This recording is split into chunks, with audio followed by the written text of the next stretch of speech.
Hey guys, what is happening? My name is Simon, and this is Black Ops. Quickly before we get this video started, thanks very much to Serious Girl Gamer, because apparently she favorited my video, and I wasn't expecting that. It brought a few more views and a few more subscribers, so thank you very much for that.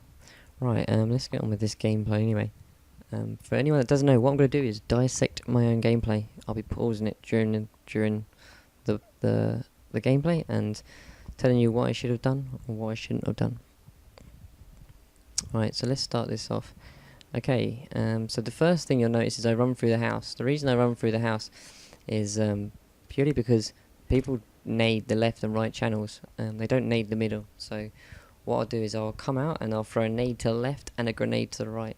The nade to the left is a stun grenade. It's just to let me know whether or not they're rushing B. And the grenade to the right is to kill anybody that's running through. Right, so let's carry this on here. As you can see, we captured A. My main objective is always to get to B first. The thing with Nuketown is if you jump on B straight away, you're just going to get naded. So the best thing to do is just to see how the game plays, and that's precisely what I did at the beginning. And you can see the two teammates have just jumped on there, and they capture it pretty well. For anyone that doesn't know, I play on my own a lot, and so the reason that I do these gameplays is for anyone that plays on their own a lot and wants to play the objective and win, and try not to get too frustrated by your teammates. Okay, so I die here and there wasn't very much I could do, and I had my sights in somebody else. But like I say, when you're defending, like these two flags, the best thing to do is just to keep killing people. Just kill them anywhere on the map. It'll just stop them, delay them for a few seconds to get into that flag capture. Now I'm just going to pause it here, sorry, and rewind it. Right, what you'll see here is me throw a nade. Oh god, this has gone back a little bit too far. Right, what you'll see is you throw a nade, and I throw it over the boxes because that's where they're camping. They're not on the flag. I used to throw it on the flag thinking, well, how am I going to kill? And I forgot that there was some furniture there, and there was actually hiding behind the furniture. Right, so I cap B here, and this guy obviously tries to nade me, but I get away with it somehow.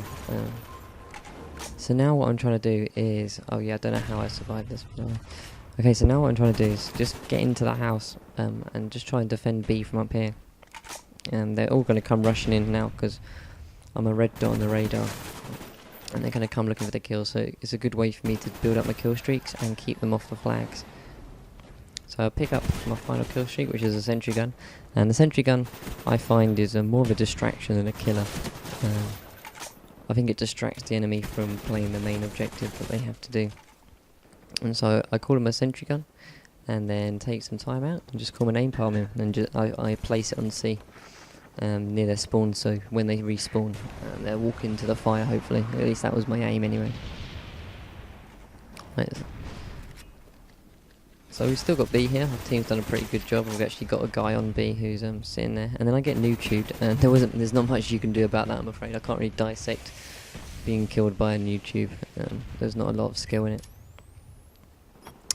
Right, so as you can see, I die quite a lot, but there's a reason for this, and it's because I'm trying my best to play the objective, and that's one of the main points, is playing the objective. And this guy is like sitting in the weirdest position ever, so I die because of a distraction like that. Okay, so as you can see, now I get away with this. Now, what you're probably thinking to yourself, first of all, how didn't you kill him? And second of all, why are you not going to kill him? I tend to think that if you're chasing people in this game, you die a lot more often than you should do. So I just left him alone, and as you can see, I come around this corner, and I think this guy at the top. Yeah, oh no, I just forget about him anyway. Oops. Yeah. So now this right channel seems to be heating up a bit. There doesn't seem to be anyone else. This right channel's heating up. At least I think it is. Perhaps it's not now. Oh, here it is. Yeah, so I placed a sentry gun, and I'm a little unsure here because that sentry gun, I thought would have killed him, but he actually walks up to it pretty much and just knifes it, and I'm fucked. I don't have a sentry gun anymore.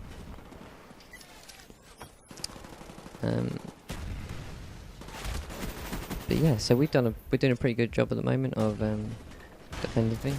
So right now, what I do is I'll just rewind that and we'll take a look at that again. The problem I had here was I got a little bit too cocky, which happens in games, and you'll notice that I think to myself, yeah, I can take him, but really what I should have been doing is just stayed in one place. I probably would have survived. I showed my whole body to the enemy, and they all took me out. There was no way I was going to survive that. If I'd stayed in one place, I probably would have got away with it. Right, so there's not a lot of jumping on flags at the moment. We're doing a pretty good job as it is. I always do that. You'll notice that sorry, I'm not going to rewind that, but you'll notice that I look to the right just in case they flip the spawns. Just in case. And yes, that was an imaginary knife. I just killed an imaginary guy, invisible guy there.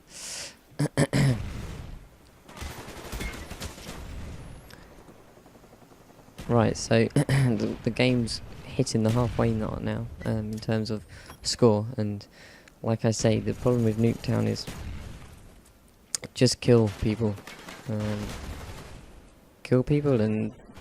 worry about the flags. I mean, we're losing B here. You can see it's flashing, and that's my main priority now, is to get the guy off B. So any push that they want to make for it, they're not going to be able to get anything, and I should have got inside a little bit quicker then. Okay, so the spawns I think start to switch here, and it gets a bit odd. They take A and C, and now I'm thinking, right, we got to get C. I'm just making sure that basically I'm just trying to make sure that there's nobody around this area, and C's safe to cap. I'll probably get frustrated if I was capturing a flag and then I died, so I'm just making sure the area is safe. Right, so B's flashing again, and I think we lose it actually, I'm not sure. Oh no, I defended with a nade. Yeah, so that's why nades are so important in domination. If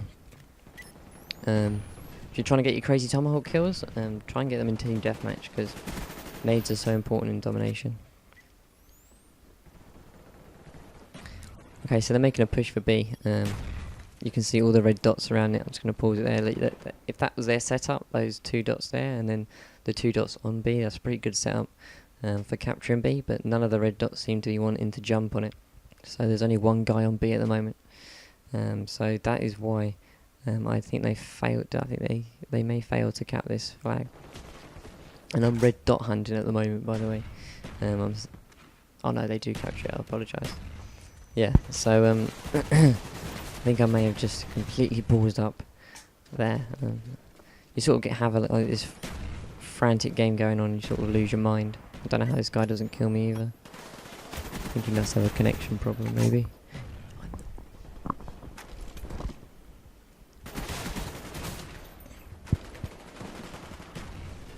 Right, so I capture the flag here, and they don't seem to be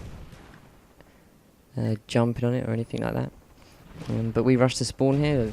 If you'll notice, the score's at 133 to 95, which is technically they can pull it back, but it's not the best idea to rush a spawn, really. Yep, so they're starting to capture C now. So our main priority should either be to defend C or to capture A. And I think we do defend C pretty well here.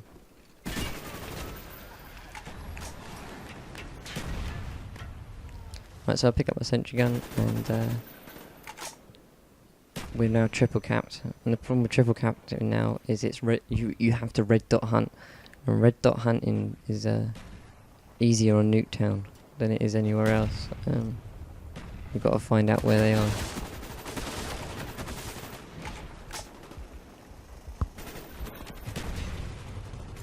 Right, so I'm just going to call my air support in now and keep it easy. But as you can see, I mean, the thing with domination is that you really don't know what team you're going to get if you play on your own.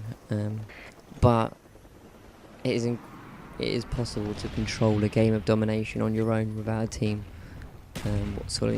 without talking to a team. And the funny thing is that what will happen is, if you start playing it objectively, your teammates will start playing objectively, even if they don't like doing it. They'll that was just silly, by the way. They'll just start doing it. I've noticed that anyway. As you can see, I'm not the best at placing sentry guns for kills, but it was a distraction. The guy didn't want to jump and be just headed towards the sentry gun.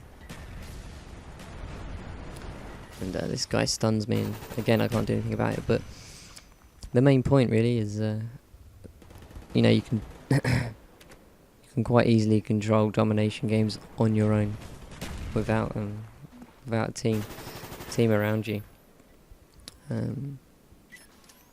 It is possible.